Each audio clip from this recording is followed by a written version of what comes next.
बिस्मिल्लाहिर्रहमानिर्रहीम। YouTube, digital media, Facebook, मुख्तलिफ portals के ज़रिए आज़ाद जम्मू कश्मीर के एक अहम तरीन ज़िला मीरपुर के deputy drug controller Zaheer Iqbal मेरे साथ मौजूद हैं। ज़हीर साहब, आप फार्मासिस्ट हैं, आपको लोग डॉक्टर भी कहते हैं। जितनी यहाँ की फार्मेसीज़ हैं ज़िला मीरपुर की, जो कि 1 मिलियन से ज़ायद ओवरसीज़ का शहर भी है, गोया इस शहर का जो स्टैचर है ये बैनुल-अक़वामी सतह का है। यहाँ के लोग बरतानिया, यूरोप, अमेरिका, मिडल ईस्ट, न जाने कहाँ कहाँ पे आबाद हैं। तो यहाँ पे अद्वियात को देखना, उसकी क्वालिटी को, मेयार को मेंटेन रखना एक बहुत बड़ा चैलेंज है। कैसे ज़हीर साहब आप नबर्द आज़मा हो रहे हैं? बिस्मिल्लाहिर्रहमानिर्रहीम। जुनैद भाई, थैंक यू वेरी मच, आपने टाइम निकाला। बहुत अच्छी बात आपने की कि मीरपुर एक इंटरनेशनल सिटी है और इसका इमेज भी अच्छा होना चाहिए। लेकिन मैं दूसरी तरफ देखूंगा कि अगर इंटरनेशनल ना भी हो, अगर हम लोकली भी हों, तो मेडिसन हर बंदे की ज़रूरत है।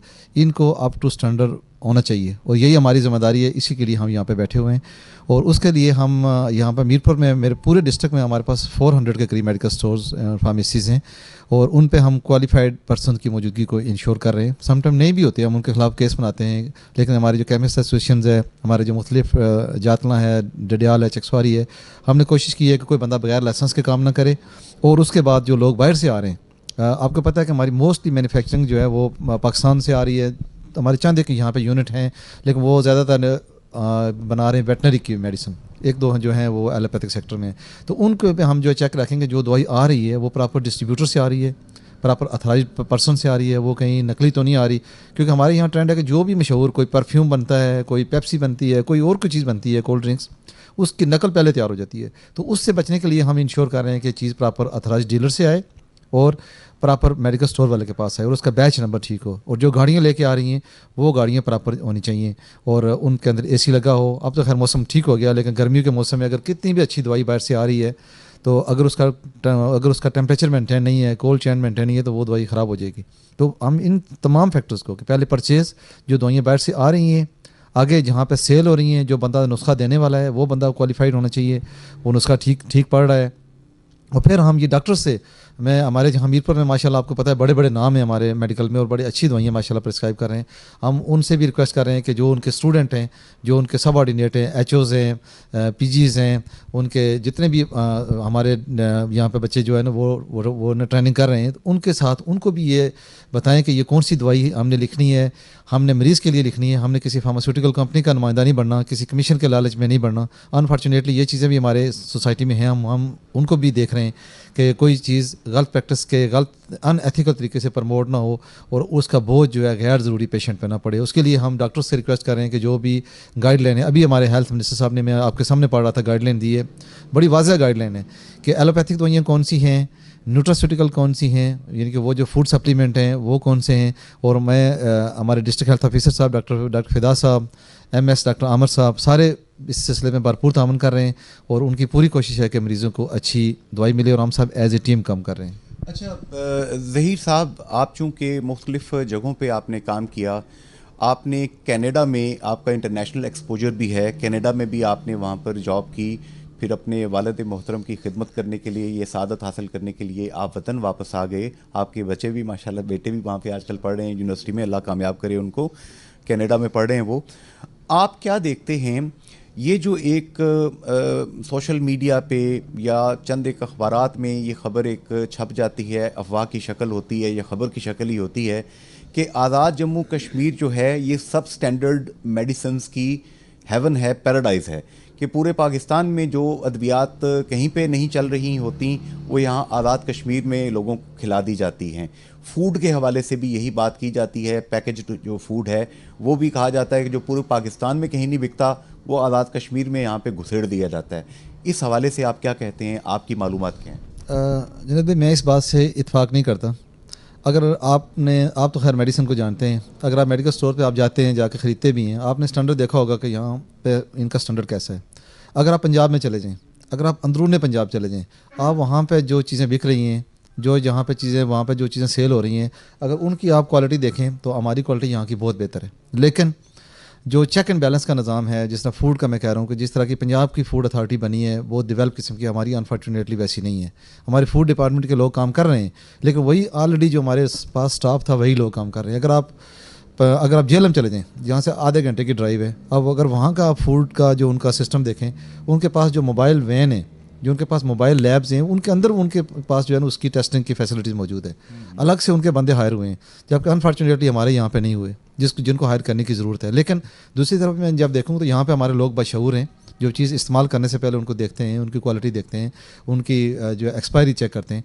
लेकिन एज ए डिपार्टमेंट उसमें इम्प्रूवमेंट की ज़रूरत है, और हमारे हायर ऑफिशियल उस पर काम भी कर रहे हैं, और इस पर फौरी तौर पर काम करने की ज़रूरत है। लेकिन स्टैंडर्ड जो हमारा है वो बहुत बेहतर है, लेकिन चेक एंड बैलेंस का जो निज़ाम है हम कर रहे हैं, लेकिन इसमें मज़ीद इम्प्रूवमेंट की ज़रूरत है।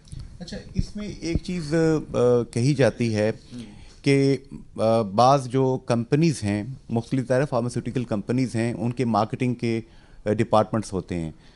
मैन्युफैक्चरिंग तो एक अलहदा पूरी की पूरी एक अलहदा जॉब है। मैन्युफैक्चरिंग के बाद जब उसकी मार्केटिंग की जाती है तो उसमें बहुत से गिमिक सप्लाई होते हैं। कई लोग दीन ईमान के नाम पे लोगों को उम्रे और हज पे भेज के अपनी दवाइयाँ लिखवा रहे होते हैं।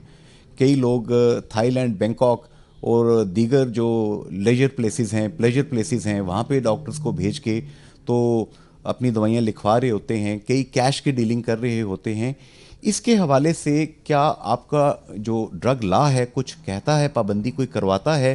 कोई इखलाकी पाबंदियों के अलावा कोई कानूनी पाबंदियाँ भी हैं जो कि फॉलो करनी चाहिए?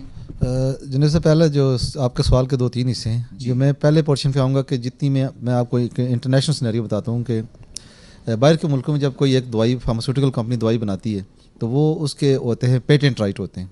फॉर एग्जांपल मैंने कनाडा में काम किया था, वहाँ 8 साल तक पेटेंसी राइट है। 8 साल तक कोई कंपनी वो नहीं बना सकती। अगर 8 साल के बाद जब वो उनके पेटेंसी राइट ख़त्म होंगे, फॉर एग्जांपल पैरासिटामोल है, कोई कंपनी बना रही है ब्रांड नेम से, 8 साल के बाद वो उसकी पाबंदी उठ जाती है, फिर कोई जेनेरिक कंपनी आगे आ जाती है। उसका रूल है कि जितनी भी पेटेंट दवाई की कीमत होती है, जो फर्स्ट जेनेरिक बनेगा उसका 25% उसकी कीमत होगी। जो सेकंड जेनेरिक बनेगा वो जो फर्स्ट जेनेरिक अप्रूव्ड है उसकी 25% कम होगी। इसी तरह जो अगर कोई तीसरी बनाना चाहती है तो उसका 25% कम होगा। ये कनाडा में ये रूल था। 2 से 3 कंपनी से ज़्यादा कोई कंपनी जेनेरिक नहीं फिर बना सकती, और उनका प्राइस में उसमें जो है वाज़ह फ़र्क है। अनफॉर्चुनेटली हमारे यहाँ पे ऐसी चीज़ नहीं है। अब यहाँ पे पैरासिटामोल जो है, मेरे ख्याल में इस वक्त 600 से ज़्यादा कंपनियाँ पाकिस्तान में जो है ना पैरासिटामोल साल्ट बना रही हैं। अब फिर जब वो आगे वो सेल करेंगी तो वो है ना अनएथिकल वे भी उसमें आएगा, क्योंकि इतनी चीज़ें आप बना के उनको सेल करना पॉसिबल नहीं है कंपनी के लिए कि वो जो है ना सारा 100% हर काम करे। अनएथिकल वेज यूज़ नहीं होने चाहिए, क्वालिटी पे प्ले करना चाहिए। और मैं आपको जो आपके सवाल का पहला हिस्सा था कि मैं जो एक ये कॉन्सेप्ट है कि लोग जी पैसे लेके दवाइयाँ लिखते हैं, कमीशन लेके फ़ॉरेन टूर पर लिखते हैं, मेरे ख्याल में हमारा मीरपुर में स्टैंडर्ड उस तरह का नहीं है। बहुत बेहतर स्टैंडर्ड है। मैं ऐसे ऐसे डॉक्टर्स को जानता हूँ, यहाँ मैं नाम लूँ भी तो कोई अर्ज नहीं है, कि जो डेली ज़कात दे के जाते हैं। कोई फार्मास्यूटिकल कंपनी वाला बंदा उनके पास नहीं जाएगा कि ये बड़े बड़े नाम हैं, लेकिन अल्हम्दुलिल्लाह वो दवाई उनसे कोई दवाई नहीं लिखी जा सकती। लेकिन अनफॉर्चुनेटली ऐसे नाम भी हैं यहाँ पे जो कमीशन के बगैर दवाई लिखना गुनाह समझते हैं, और वो अल्टीमेटली जो है ना उसका बोझ जो है वो जाता है उस पर, जो है ना पेशेंट पर जाता है। उसके लिए MS साहब ने भी लास्ट टाइम आपको पता है DHQ में पाबंदी लगाई है कि जो हैं कोई जो है मेडिकल रैप हैं वो कंपनी के नुमाइंदे, ठीक है, वो एक बड़ी अच्छी उनका बड़ा रोल है आपके जो आके जितनी भी मेडिसिन है उनको इंट्रोड्यूस करवाना। तो वो आएँ सुबह आके अपना पम्फलेट दें, अपनी प्रोडक्ट वहाँ पे दें तो चले जाएँ।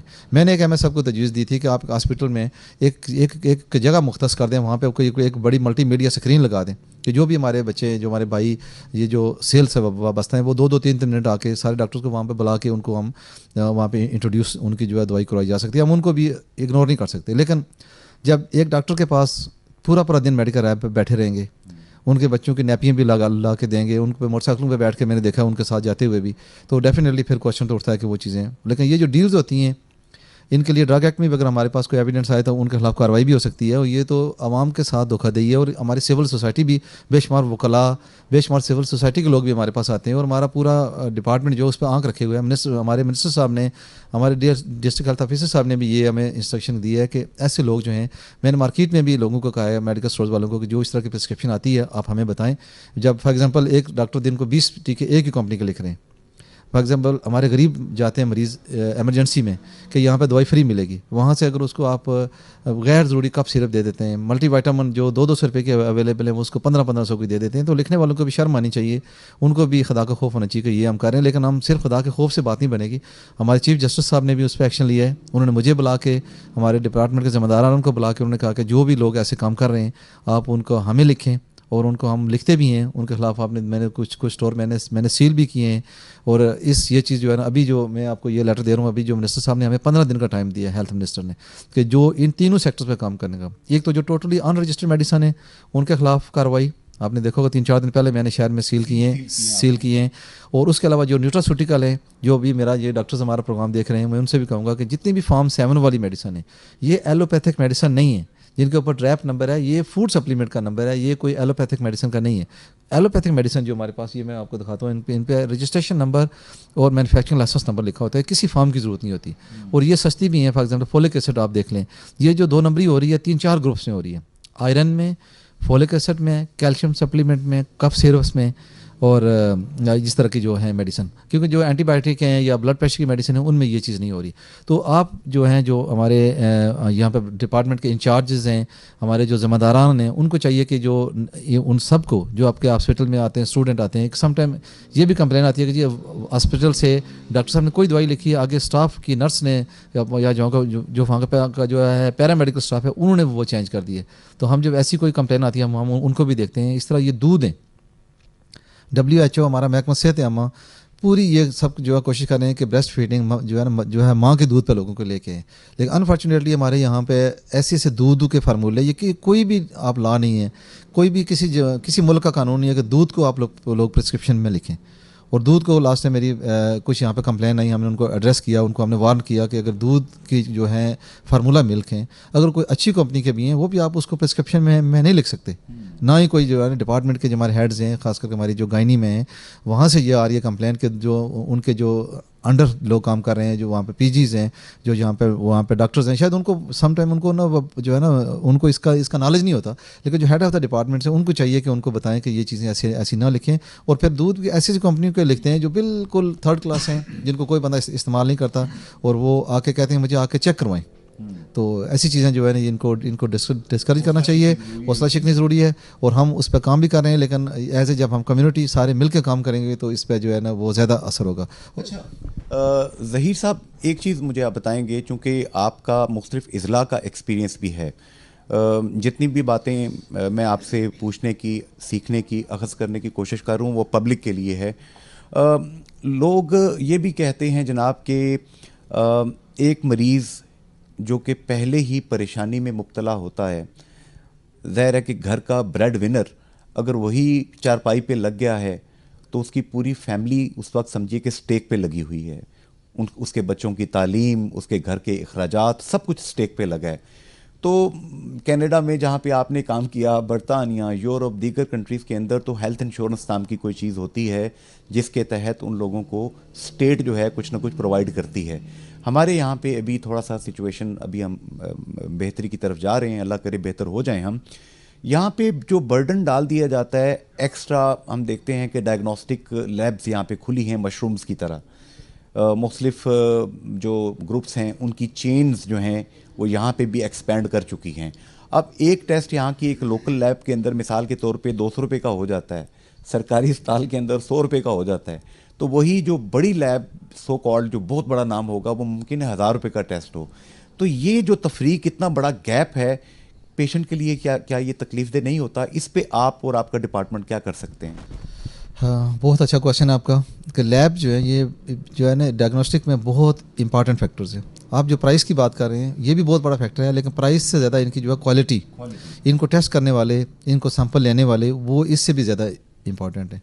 तो हम जो है ये चेक रखते हैं कि यहाँ पे जो एटलीस्ट जो है वहाँ पे कम से कम क्वालिफाइड बंदा जो है वो टेक्नीशियन लेवल का तो हो। यहाँ पे अनफॉर्चुनेटली आज़ाद कश्मीर में लैब एक्ट बना था, उस पर भी वर्किंग हो रही है, लेकिन जैसा पाकिस्तान में है कि वहाँ पे पैथोलॉजिस्ट होने चाहिए, यहाँ भी उनकी उसी तरह का जो है ना होना चाहिए सिस्टम, लेकिन अनफॉर्चुनेटली अभी हमारे रूल्स या रेगुलेशन नहीं है। लास्ट टाइम कोविड के दौरान आपने देखा होगा कि मैंने 2-3 जाली कोविड सर्टिफिकेट पर मैंने केस बनाए थे, FIR दी थी, पकड़े थे जाली सर्टिफिकेट, वो हमने कोर्ट में दिए, प्रोसिक्यूशन किया तो वो लोग बरी हो गए। क्योंकि थोड़े से लूप होल्स हैं जिनको अभी तक एड्रेस करना ज़रूरी है। और इसमें जो लास्ट हमारी मीटिंग हुई है, एक हफ़्ता हमारे हेल्थ मिनिस्टर यहाँ पर रह के गए, मैंने उनको वो 2019 का हमारा लैब एक्ट जो असम्बली से पास है, लेकिन उसके लिए आगे रूल्स की ज़रूरत है कि जिसमें हमने प्राइसों को आइडेंटिफाई करना है। और ये गवर्नमेंट ने बहुत बड़ी, मैं समझता हूँ कि कमज़ोरी है, अभी तक ये चीज़ें हो जानी चाहिए थी, वो नहीं हुई। और आगे लैब के आगे SOPs कि हमने उनको किस तरह वर्किंग करना है, लेकिन उसका ये मतलब नहीं है कि हमने इन लोगों को खुली छुट्टी दी हुई है। जो भी यहाँ पे लैब्स वाले काम कर रहे हैं हम उनको चेक करते हैं। यहाँ पे क्वालिफाइड स्टाफ होना चाहिए, ये हमारे डिस्ट्रिक्ट हेल्थ ऑफिसर साहब की अथॉरिटी है, महकमा सेहत की जिम्मेदारी है कि अगर कोई भी नॉन क्वालिफाइड बंदा गलत किस्म का करेगा तो हम उनके खिलाफ FIR दे सकते हैं। बेशुमार हमारे पास सेक्शन मौजूद हैं। दूसरा जो आपने प्राइसेस वाला कहा है कि ये जितने बाहर के जितने आ रहे हैं हमारे पास हैं चैन है, जिस तरह का मैं उनका नाम नहीं लूँगा, तमाम आईडी जो इतनी पाकिस्तान में है, ये पाकिस्तान में जितनी काम कर रही है वहाँ पे हेल्थ केयर कमीशन, ये हेल्थ केयर सिस्टम हमसे बेहतर है, पंजाब का, इस्लामाबाद का, तो वहाँ पे ये इनकी प्राइस अप्रूव्ड है। और हम ये चेक करते हैं कि उन्होंने वहाँ से अप्रूव्ड प्राइस हैं उससे वो ज़्यादा ना लें। फॉर एग्जांपल ये कोविड का था, ये 6400 था, यहाँ पे उन्होंने आके 7000 शुरू किया, तो हमने पंजाब का चेक किया कि वहाँ का कितना है, तो फिर हमने 64 से ज़्यादा किसी को यहाँ पे नहीं करने दिया था। तो प्राइस का वेरिएशन है, लेकिन जितना आप बता रहे हैं कि 200 और 10 का इतना नहीं है। उनका है प्राइसेस, लेकिन जब डेफिनेटली जब किसी एक लैब की क्वालिटी अच्छी होगी तो उसका वो बनता है कि उसकी प्राइस बाकी से थोड़ी सी ज़्यादा होनी चाहिए, लेकिन इतना फ़र्क नहीं होना चाहिए कि आम बंदों पे जो है ना वो जो है ना उसका ना बोझ पड़े। और हम लोकली भी जितनी हमारी लैब्स हैं, हमने उनके लास्ट में भी हमने उनकी मीटिंग बुलाई थी THO साहब के पास, तो हमने उनसे उनके रेट लिए थे। और आलमोस्ट जो अगर आप देखें, अब आप शहर में जाके चेक करें तो उनके रेट आलमोस्ट जो है ना सेम ही है, कोई +- 5 to 10% का मॉनिटर करते हैं। और उनको हम क्वालिफाइड स्टाफ भी मॉनिटर करते हैं। अभी हम उन पे जो इंस्ट्रूमेंट्स हैं, आपको पता है कि इनकी लैब, इनकी कैलिब्रेशन और वैलिडेशन एक बड़ा इंपॉर्टेंट सब्जेक्ट है। फॉर एग्जांपल एक किराने की दुकान पे एक स्केल है, कंडा है, जिसे वो 1 किलो चीनी तोल रहा है, तो अगर आज वो 1 किलो है तो हो सकता है 10 साल के बाद वो 1 किलो नहीं तोलेगा। उसके अंदर जो स्प्रिंग है, जो उसके अंदर जो सिस्टम है, वो डेफिनेटली वो गड़बड़ करेगा। इसी तरह जो जितनी भी मशीन्स हैं लैब में जो हो रही हैं, इनका बाकायदा इनका है मैकेनिज्म कि हर 6 महीने बाद इनको जो है ना टेस्ट होना चाहिए, इनका जो है चेकिंग करना चाहिए। लास्ट टाइम हमने यहाँ पे लोकल हम बंदे से ये ना इनका सारी मशीनों का हमने वो इनका करवाया था चेक। अगले दिन मैं एक्सन फार्मास्यूटिकल लैब में गया तो वहाँ एक लाहौर से टीम आई जो उनके इंस्ट्रूमेंट चेक कर रही थी, तो मैंने उनसे रिक्वेस्ट की कि आप आके किस तरह हमारा सिस्टम चेक करेंगे, तो हम उसको, लेकिन अभी वही है कि उसका मैकेनिज्म डेवलप नहीं है। अगर मैं यहाँ से किसी को चेक करवाऊंगा अपने सोर्स पे, अगर किसी की फेल होगी तो आगे प्रॉपर जो है लेजिस्लेशन नहीं होगी, तो उसके लिए हमें कार्रवाई करनी उनके खिलाफ मुश्किल होगी। तो इस पर जो है बड़ी अभी हेल्थ मिनिस्टर साहब ने महकमे को भी इंस्ट्रक्शन की है, आज भी उस पर बात हुई है, तो इस पर काम हो रहा है। और इंशाल्लाह इसमें मज़ीद बेहतरी की जितनी है ज़रूरत, हम उसको कोशिश करें कि इसको इम्प्रूव करें। अच्छा, इसमें ये जो ज़हीर साहब ने जो बात कही है, फार्मासिस्ट हैं आप, प्रोफेशनल आदमी हैं, कि केसेस कुछ बनाए लेकिन वो कोर्ट में जाके वो बरी हो गए। ये जो मामला है, ये अरसा दराज से, गुज़िश्ता को 15 साल से, तो मैंने भी इसको रिकॉर्ड किया है, काफ़ी सारे इंटरव्यूज़, बहुत से ड्रग इंस्पेक्टर्स जो यहाँ पे आते रहे, हत्ता कि ड्रग कंट्रोलर से भी यहाँ पे इंटरव्यूज़ किए, तो उनका ये कहना था कि ड्रग एक्ट तो मौजूद है, ड्रग कोर्ट्स तो मौजूद हैं, लेकिन वो फ़ाल नहीं हैं, एक्टिव नहीं हैं। जनाब चीफ जस्टिस आज़ाद जम्मू कश्मीर सुप्रीम कोर्ट राजा सईद अकरम खान साहब इंतहाई दयानतदार, इंतहाई एक्टिव और इंतहाई विजन रखने वाले जज हैं, और हमने देखा है कि बड़े बड़े मामलों में उन्होंने बड़े नर्व्स का मुजाहरा किया है, स्ट्रेंथ का मुजाहरा किया है। मेरी उनसे दरख्वास्त होगी कि इस हवाले से इन साहिबान की, प्रोफेशनल साहिबान की जो कोई तजावीज़ हैं, प्लीज़ उन पे ज़रूर गौर करें कि कैसे एक आम आदमी को, एक आम शहरी को, एक आम कश्मीरी और पाकिस्तानी को अच्छी से अच्छी सेहत की सहूलियात मिल सकें, और जो कोई ब्लैक शीप्स हैं उन पे हाथ डालते हुए ज़रा आसानी हो। सदर आज़ाद कश्मीर भी son of the soil, Mirpur से ताल्लुक़, वज़ीर आज़म आज़ाद कश्मीर अच्छे हमारे मेहरबान हैं, दोस्त हैं, चौधरी अनवारुल हक साहब, और पूरी हिरारकी, नसार अंसर अब्दाली साहब इसी डिवीज़न से, इसी सॉइल से, कश्मीर से तल्लुक़ रखते हैं। यहाँ पे क्या आप ऐड करना चाहेंगे? ये जो आपने बात की है, आज से गालबन 4 महीने पहले मैं और डॉक्टर फिदा साहब, हमारे डिस्ट्रिक्ट हेल्थ ऑफिसर, हम चीफ जस्टिस साहब के पास गए थे, और ये जो लैब एक्ट हमारा पास हुआ है उसकी मैंने कापी करवा के चीफ साहब से मैंने पर्सनली हम उनको दे के आए थे, और यही चीज़ें जो आपने की हैं उनसे हमने यही बातें की थी सर कि इस पर जो है काम करें। और चीफ साहब ने भी माशाल्लाह उनका बड़ा विजन है और वो इस पर वो काम कर रहे हैं। अब मुझे डिटेल नहीं पता कि उन्होंने इस पर आगे क्या उन्होंने, लेकिन उन्होंने लॉ डिपार्टमेंट को हदायत जारी की थी और ये लैब एक्ट भेजा था कि इस पर आप काम करें। अब तो देखिए DG हेल्थ भी जो हैं मेरा ख्याल है आपके दफ्तर से पैदल अगर जाएं तो 2 मिनट लगते हैं उनके घर को, डॉक्टर फारूक अहमद नूर साहब।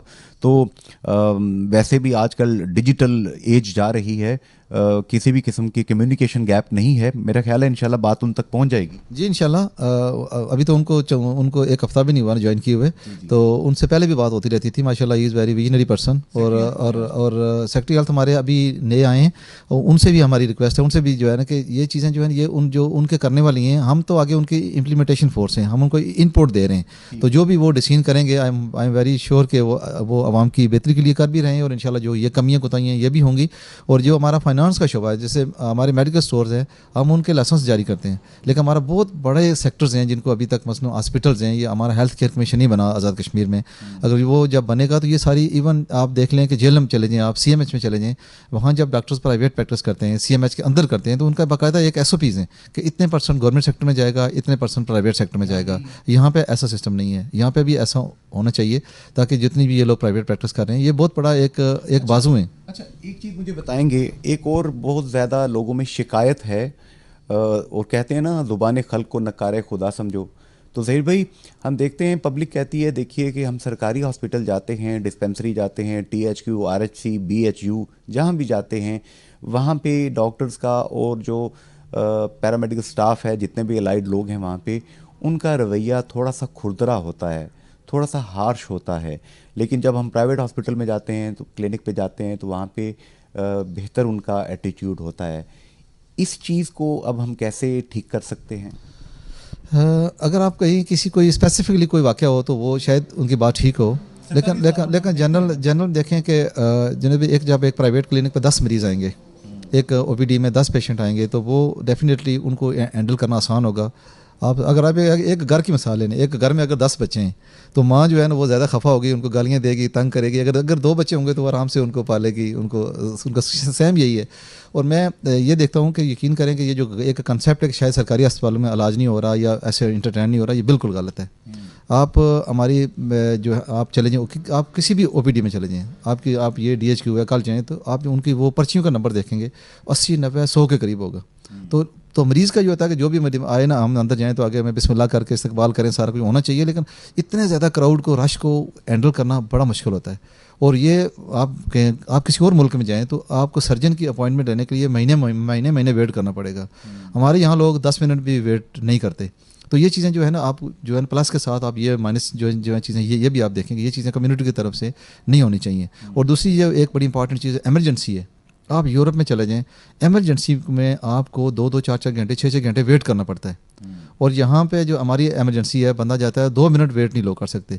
और मैं लोगों से ये अपील करूँगा कि हमारी एमरजेंसी में जो सबसे बड़ा, मेरा जो अपना एक विजन है कि मेरा अपनी जो एक है थिंकिंग कि लेस दैन 10% केस आते हैं जो रियली एमरजेंसी होते हैं। जो 90% केस आ रहे हैं वो एमरजेंसी नहीं होते। वो किसी को वैसे को रात को किसी को जनाब कोई छोटी मोटी प्रॉब्लम होगी तो वो एमरजेंसी चला जाएगा, ये उसका मिस यूज़ है।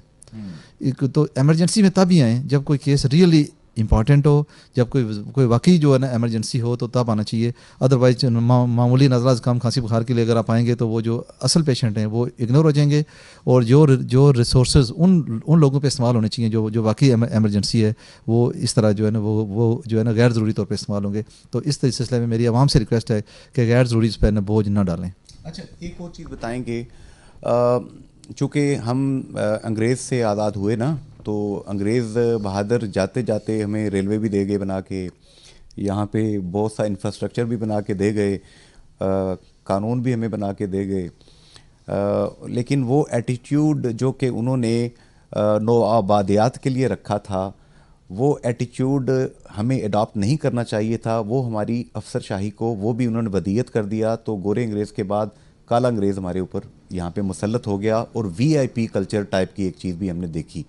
तो हम देखते हैं कि एक आम गरीब आदमी जब सरकारी अस्पताल जाता है तो उसको वो इज़्ज़त और वो तवज्जो नहीं मिलती जो VIPs एंड VVIPs पता नहीं कौन होते हैं, हालांकि वो भी अल्लाह ताला की मखलूक हैं, तो उनको बाज़ का दिया जाता है। मैं जनरलाइज्ड बात कर रहा हूँ, अल्लाह करे यहाँ ऐसा ना हो। इसकी हौसला शिकनी होनी चाहिए। बिल्कुल ऐसा है, मैं नहीं कहता कि ऐसा नहीं है, बिल्कुल ऐसा है। और ये अनफॉर्चुनेटली ऐसा नहीं होना चाहिए। सब बंदों को इक्वली ट्रीट करना चाहिए। और जितने भी हमारे गवर्नमेंट सर्वेंट हैं, हमारे मुलाजमीन हैं, मैं उनसे अक्सर कहता हूँ कि ये मेरा दफ्तर है, ये मेरा नहीं है, ये आवाम का है। ये पब्लिक के लिए है, और यहाँ पे पब्लिक के पैसों से हम लोग यहाँ पे बैठे हैं, और उनको हमें इज़्ज़त देनी चाहिए, उनको हमें रिस्पेक्ट देनी चाहिए। इससे बिल्कुल बालातर होके कि वो किस पार्टी का है, किस जमात का है, किस अकीदे का है, बिल्कुल इससे बालातर होके। ये पब्लिक ऑफिस हैं, और जितने भी हमारे गवर्नमेंट के सर्वेंट हैं, मैं उनसे अक्सर कहता हूँ जब किसी की कोई तकरीब होती है, रिटायरमेंट की तकरीब होती है, तो मैं कहता हूँ जितने हम लोग बाकी बैठे हुए हैं, हमने भी कल यहाँ से चले जाना है, ये आपसे सामने हमने छोड़ जाने। तो ऐसे ये जो एक रवैया है, या हमदर्दी है, या अखलाक है, इस पर कोई कास्ट नहीं आती, इस पर किसी बजट की ज़रूरत नहीं है। तो जितने भी हमारे सरकारी मुलाजमीन हैं, ख्वाह वो किसी भी डिपार्टमेंट से हैं, वो इस एक एक दिन को अपॉर्चुनिटी समझें कि अल्लाह ने उनको एक मौका दिया है। बड़े बड़े पढ़े लिखे लोग, PhD लोग यहाँ पे इसी तरह फिर रहे हैं, जॉब्स नहीं मिल रही उनको। तो जिस बेशक छोटे लेवल पर है, कोई बड़े लेवल पर है, अल्लाह की मखलूक की जो है ना खिदमत करनी चाहिए, और ये हमारी ज़िम्मेदारी में है। एक आप अगर काम करेंगे तो वो वॉलंटियर वर्क होगा, हम अगर नहीं करेंगे तो हमें अल्लाह ताला जाके पूछेंगे, कब्र में असाब होगा कि आप लोगों की एक ज़िम्मेदारी थी, आप लोगों ने वो क्यों पूरी नहीं की। मैं अक्सर लोगों को कहता हूँ कि एक दफ़ा आप खैर मुझसे बेहतर जो पढ़े लिखे हैं, हज़रत पाक सल्लल्लाहु अलैहि वसल्लम ने एक हदीस सुनाई सहाबा कराम को कि आपके जिस्म के जितने जोड़े उतना सदका दिया करो। तो जितने गरीब सहाबा थे वो परेशान हो गए कि हमारे पास तो इतने नहीं है पैसे कि हम किस तरह सदका देंगे। तो अल्लाह के नबी पाक सल्लल्लाहु अलैहि वसल्लम ने फरमाया कि अगर आप किसी से मुस्कुरा के मिलते हैं, किसी को ये रास्ते से कांटा हटा देते हैं, किसी को अच्छे अखलाक से मिलते हैं, तो ये भी सदका है। तो हम जितने मुलाजमीन हैं, हमारे लास्ट में यहाँ हम बाहर जो हमारा गेट पर लड़का खड़ा है, मैं उसको कह रहा था यार जब कोई बंदा आता है तो आप उसको ना मुस्कुरा के मिलोगे तो आपको एक बकरे का स्वाब मिलेगा। आप उसको गाइड करो यार कि फ़लाँ दफ्तर है, अगर अंदर जाओगे ADHO ऑफिस है, वहाँ पर आगे EPI का दफ्तर है, फ़लाँ दफ्तर है। इसलिए जिस जगह पर हमारे लोग हैं उनके रवैये को बेहतर करने की ज़रूरत है। हमारे मुलाजमीन हैं, वो जब कोई आता साइल आता है तो वो ऐसे बात करते हैं जैसे घर से नाराज़ होकर, कोई बीवी आती है तो वो ससुराल वालों से नाराज़ होकर बात करती है, तो इस तरह बात करेंगे तो वो एक उनका रवैया और उनकी शख्सियत, उनका ख़ानदानी बैकग्राउंड, वो सारा उससे ज़ाहिर होता है। तो जितने भी हम लोग हैं, अच्छे अखलाक से मिलना चाहिए, अच्छी तमीज़ से। आप यूरोप चले जाएँ, काम होगा नहीं होगा, लेकिन लोग आपको बड़े अच्छे तरीके से वेलकम करेंगे, आपको सी ऑफ करेंगे। तो वही चीज़ें हमें आनी चाहिए। आधी बीमारी तो अच्छे रवैये और अच्छी मुस्कुराहट से ही दूर हो जाती है। बिल्कुल, ये चीज़ें ठीक हो जाती हैं। अच्छा, आखिरी बात बताएंगे, अभी आपके निसार अंसर अब्दाली साहब यहाँ पे तशरीफ़ लाए थे, कोई हफ्ता एक रह के गए हैं यहाँ पे।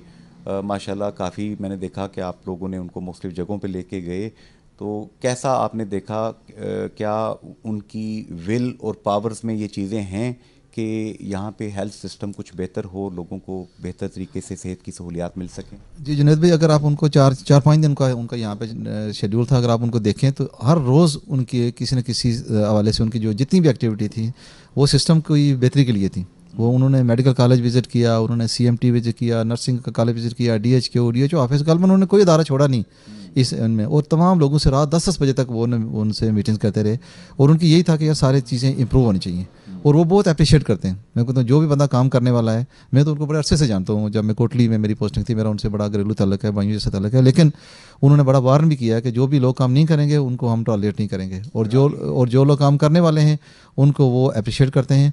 और ये बड़ी अपॉर्चुनिटी है हमारे पास कि हमारे पास एक ऐसी लीडरशिप है, हमारे पास एक ऐसी टीम है। अब हमारे DG साहब भी नए आए हैं, तो तमाम जितने हमारे हेल्थ सेक्टर में लोग काम करने वाले हैं, और मैं जितने भी हमारे प्राइवेट या जितने हमारे ये छोटे छोटे हमारे हॉस्पिटल्स हैं या ये क्लिनिक्स हैं या जितनी प्राइवेट हमारी FAPs पोस्ट हैं, मैं उनको कहता हूँ कि आप कम्युनिटी को इसमें शामिल करें। आपने पहला क्वेश्चन किया था कि यूरोप में हेल्थ इंश्योरेंस होती है, उनके अरबों के उनके बजट हैं, उनके मुकाबले हमारा बजट कुछ भी नहीं है, लेकिन आपने देखा होगा कि तमाम ज़रूरियात वो भी पूरी नहीं कर सकते। वो भी अगर कोई किसी कंपनी में जॉब कर रहा है, किसी डिपार्टमेंट में है, तो वो कंपनी इंश्योरेंस पे करती है उन लोगों का।